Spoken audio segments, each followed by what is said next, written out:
আসসালামাইকুম, কেমন আছেন সবাই? আশা করি ভালো আছেন। তো আজকের বিষয় হলো কসোভো ওয়ার্ক পারমিট ভিসা এবং কসোভোর বিষয় নিয়ে বিস্তারিত আলোচনা করব। তো যারা যারা আমার চ্যানেলটি সাবস্ক্রাইব করেন নাই অবশ্যই সাবস্ক্রাইব করবেন।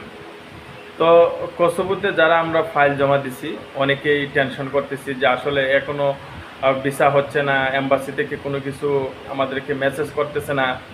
আসলে দেখুন, কসোভোতে কার্যক্রম খুবই স্লো হচ্ছে। অতীতেও স্লো ছিল, বর্তমানে স্লো হচ্ছে। আপনারা জানেন যে বিগত 2 মাস 3 মাস আগে মোটামুটি অনেক ফাইল কসোভোতে জমা হয়েছিল।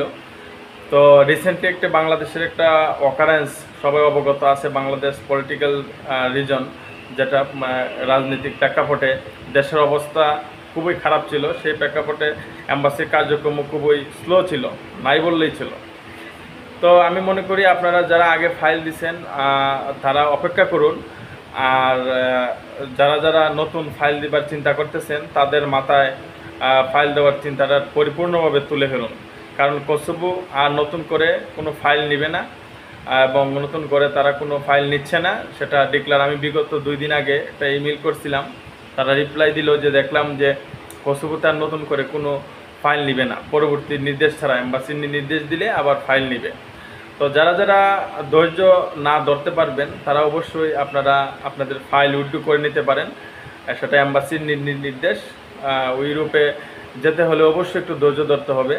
আর যারা ধৈর্য নাই তারা অবশ্যই ফাইল ব্যাক করে নিতে পারবেন। তো অবশ্যই ভিসা অ্যাপ্লিকেশনটা ক্লোজ করতে হবে। আপনি যেটা অ্যাপ্লাই করছেন, যার মাধ্যমে অ্যাপ্লাই করছেন সেটা ক্লোজ করতে হবে। আর যারা ফিঙ্গারপ্রিন্ট এবং ফাইল সম্পূর্ণ জমা দিয়ে অপেক্ষা করতেছেন তাদের জন্য ধন্যবাদ, আপনাদের জন্য শুভকামনা। অতি শীঘ্রই একটা ভালো রিপ্লাই আসবে অ্যাম্বাসি কর্তৃক। আপনারা ধৈর্য ধরুন, অবশ্যই ভিসা হবে আপনাদের। যারা ফাইল জমা দিয়েছেন, পেমেন্ট ক্লিয়ার করছেন, এম্বাসি ফি, ফিঙ্গারপ্রিন্ট, ডকুমেন্ট সব কিছু জমা দিয়ে অপেক্ষায় আছেন, অবশ্যই আপনাদের ভিসা হবে।